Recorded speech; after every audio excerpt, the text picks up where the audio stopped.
They said it would never happen. They told us that Africa was too divided, too dependent, and too deeply entangled in the webs of Western finance to ever stand on its own 2 feet. For decades, the global finance boardrooms in Washington, Brussels, and Paris have looked at West Africa and seen a collection of satellites, economies that orbit the US dollar and the euro like planets stuck in a gravitational pull they didn't choose. But today, the gravity is shifting. A groundbreaking development is sending shockwaves across the continent. And if you listen closely, you can hear the rattling of pens in the halls of the IMF. The Economic Community of West African States, ECOWAS, has just stopped whispering. They are shouting. The long-awaited single African currency for the West African bloc is finally, officially coming. Its name? The ECO. This isn't just a change of paper in our wallets. This is a revolution, a currency designed to completely dismantle how African countries trade with each other and, more importantly, how we trade with a world that has historically kept us on a short leash. For nearly a century, African trade has been shackled.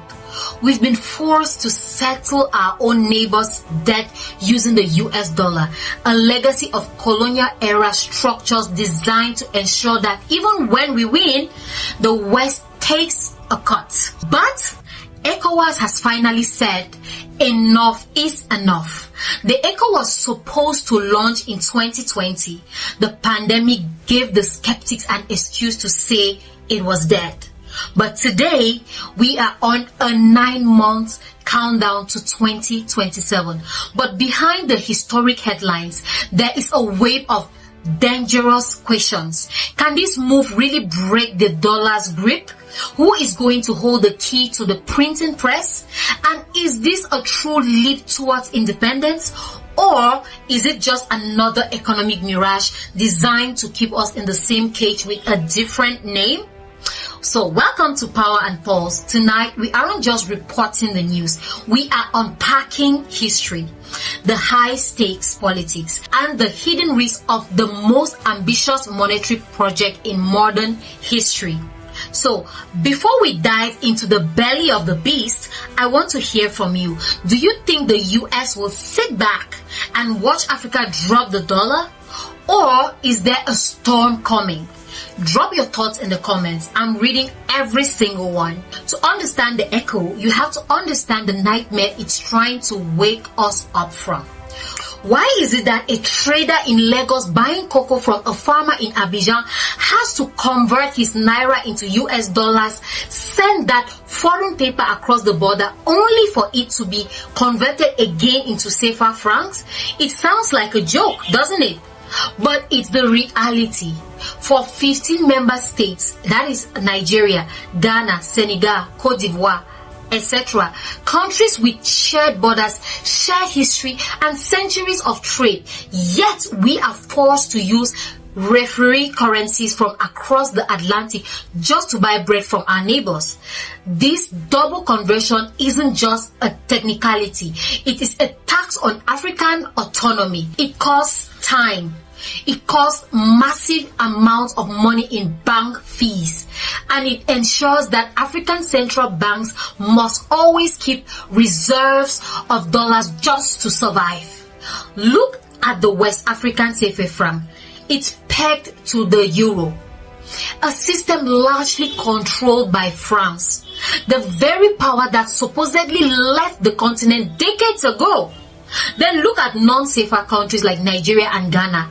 They deal with volatile exchange rates that make cross-border business a gamble, not a strategy. The ECO, in theory, burns that entire breach to the ground. ECOWAS officials aren't just calling this a symbol of unity. They are calling it a weapon, a tool to boost intra-African trade, which currently sits at a pathetic 15%. Compare that to Europe, where trade between neighbors is over 60%. Why the gap? Because they have the euro and we have a colonial hangover. The timing of this 2027 launch isn't an accident. We are living in the era of great de-dollarization. Around the world, the almighty dollar is being questioned. In Asia, China and Russia are settling trade in yuan. In Latin America, Brazil is looking for a way out. Even in the Middle East, the literal anchor of the petrodollar, Saudi Arabia, is discussing selling oil in non-dollar currencies. If Africa joins this movement, it's not just a regional update, it's a global realignment. But let's be power and pulse honest here. The US dollar has been the backbone of global power since 1945. History shows us that when the dollar's supremacy is threatened, things get messy. Geopolitical tensions rise, sanctions are suddenly discovered. Africa is too strategically important, too resource-rich to be allowed to walk away from the dollar without a fight. The question we have to ask ourselves, and the question many African economists are afraid to say out loud, is, will the West allow this to happen? Now let's talk about the landmine in the room, the peg. A currency's value has to be tied to something. If the echo launches, what will it be pegged to? If the echo is pegged to the dollar or the euro, have we actually moved? If you change the lock on your front door but give the key to the same landlord, are you really free? Critics argue that a peg to Western currency means Africa remains financially chained. On the other hand, what if we do something radical? What if the echo is pegged to a basket of African commodities? Gold, oil, lithium, the things the world needs from us? That would be a game changer, but it's also high risk. It would mean massive volatility in the early years. It would mean African governments would have to actually trust each other, something that hasn't always been our strongest suit. I want to stop right here. If you were the head of the ECOWAS Central Bank, would you peg the echo to gold, or would you stay safe and peg it to the euro? Tell me why in the comments. This is where the real debate starts. We can't talk about the echo without talking about Nigeria. Nigeria is the elephant of West Africa with its massive economy and huge population. And many Nigerians are asking, why should we tie our fate to smaller, weaker economies? Currency is never just about math. It's about power. Who will run the ECOWAS Central Bank? Where will the headquarters be? If the bank is in Accra, will Abuja be happy? If the bank is in Dakar, will Lagos feel left out? Unity is easy to put on a poster.